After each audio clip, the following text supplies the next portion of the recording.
মক্কার পাথুরে পাহাড়ের বুক চিরে যখন ভোরের আজান ভেসে আসে, তখন এক গরিব কৃষক নিঃশ্বাস ফেলে বলেছিল, হে আল্লাহ, আমার কিছু নেই, শুধু তুমি আছো। আর সেদিনই তার জীবনে এমন এক কান্না ভেজা অলৌকিক ঘটনা শুরু হলো, যা শুনলে তোমার বুকের ভেতরও ঢেউ তুলবে। মক্কা নগরীর একেবারে শেষ প্রান্তে পাহাড়ের ছায়ায় ছোট্ট একটি কুঁড়ে ঘর। সেখানে থাকত রহমান।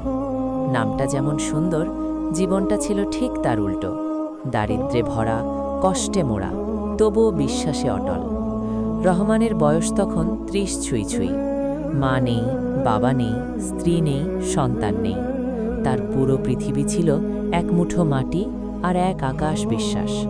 সে ছিল কৃষক, কিন্তু মক্কায় কৃষক হওয়া মানে পাহাড়ের পাথরের মাঝে ফসল ফলানোর চেষ্টা করা। দিনে রোদে পুড়ে, রাতে খালি পেটে ঘুমানো, এই ছিল তার জীবন। তবুও রহমান কখনো অভিযোগ করত না। ফজরের আজানের সাথে সাথে উঠে অজু করে নামাজ পড়ত। সিজদায় গিয়ে কাঁদত না, শুধু বলতো, হে আল্লাহ, আমি দুর্বল, কিন্তু তুমি শক্তিশালী। একদিন ভোরে রহমান মাঠে গেল। তার ছোট্ট জমিতে সে গম আর খেজুরের চারা লাগিয়েছিল, কিন্তু সেই দিন দেখল সব চারা শুকিয়ে গেছে। রহমান মাটিতে বসে পড়ল, হাত দিয়ে শুকনো গাছগুলো ছুঁয়ে ফিসফিস করে বলল, হে আমার রব, তুমি চাইলে এগুলো আবার বাঁচতে পারে। তার চোখে জল এলো, কিন্তু মুখে অভিযোগ এলো না। সে উঠে মসজিদের দিকে হাঁটতে লাগল। পথে এক ধনী ব্যবসায়ী তাকে দেখে হাসল। ও রহমান, এত কষ্ট করিস কেন? আল্লাহ তো তোকে ভুলেই গেছে। এই কথা শুনে রহমান থেমে গেল। ধীরে ঘুরে বলল, না ভাই, আল্লাহ কাউকেই ভুলে যান না, শুধু তিনি আমাদের পরীক্ষা করেন। লোকটা হেসে চড়ে গেল। রহমান মসজিদে ঢুকে সিজদায় পড়ে গেল। তার কণ্ঠ ভেঙে গেল, গলা কাঁপছিল। হে আল্লাহ, আমার কাছে কিছু নেই, না টাকা, না জমি, না শক্তি। তুমি ছাড়া আমার কেউ নেই। সেই সিজদায় রহমান এতক্ষণ রইল যে চোখের পানি মাটিতে মিশে গেল। নামাজ শেষে সে বেরিয়ে এলো।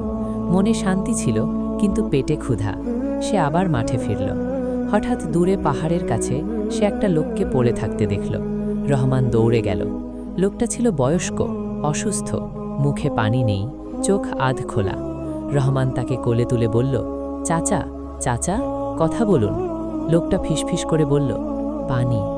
রহমানের কাছে নিজেও পানি ছিল না, তবুও সে নিজের শেষ শক্তিটুকু দিয়ে লোকটাকে কাঁধে তুলে শহরের দিকে হাঁটতে লাগল।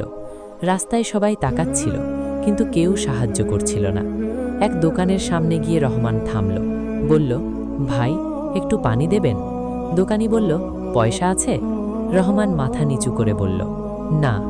দোকানি মুখ ফিরিয়ে নিল। রহমান আবার হাঁটল। শেষে এক মসজিদের সামনে গিয়ে বসে পড়ল। হঠাৎ এক অচেনা যুবক এগিয়ে এলো। তার হাতে পানির পাত্র ছিল। সে বলল, এই নিন ভাই, পানি দিন ওনাকে। রহমান চোখ ভিজে বলল, আল্লাহ আপনাকে উত্তম প্রতিদান দিন। লোকটাকে পানি খাওয়ানো হলো। তার চোখে প্রাণ ফিরল। সে রহমানের হাত ধরে বলল, বাবা, তুমি আল্লাহর জন্য আমাকে বাঁচালে। রহমান শুধু বলল, আমি কিছুই করিনি, আল্লাহই করেছেন। সেই দিন সন্ধ্যায় রহমান নিজের কুঁড়ে ঘরে ফিরল। পেটে কিছু নেই, শরীরে শক্তি নেই, তবুও সে নামাজে দাঁড়ালো। সিজদায় গিয়ে বলল, হে আল্লাহ, আমি আজও খালি হাতে ফিরেছি, কিন্তু খালি হৃদয়ে ফিরিনি। হঠাৎ দরজায় টোকা পড়ল। রহমান উঠে দরজা খুলল। সামনে দাঁড়িয়েছিল সেই বৃদ্ধ লোকটা, তার সাথে আরও দুজন লোক। বৃদ্ধ কাঁদতে কাঁদতে বলল, এই ছেলেটাই আমাকে বাঁচিয়েছে। তার একজন বলল, ভাই, আমরা ধনী ব্যবসায়ী, আপনি আমাদের বাবাকে জীবন দিয়েছেন। রহমান থমকে গেল। তারা বলল, আমরা চাই আপনি আমাদের সাথে চলুন। রহমান ফিসফিস করে বলল, আমি তো গরিব। বৃদ্ধ বলল, তোমার বিশ্বাসই তোমার ধন। তারা রহমানকে শহরের বড় বাড়িতে নিয়ে গেল, কিন্তু রহমানের মনে একটাই কথা ঘুরছিল, হে আল্লাহ, এটা কি তোমার পুরস্কারের শুরু? তার চোখে পানি জমে উঠল।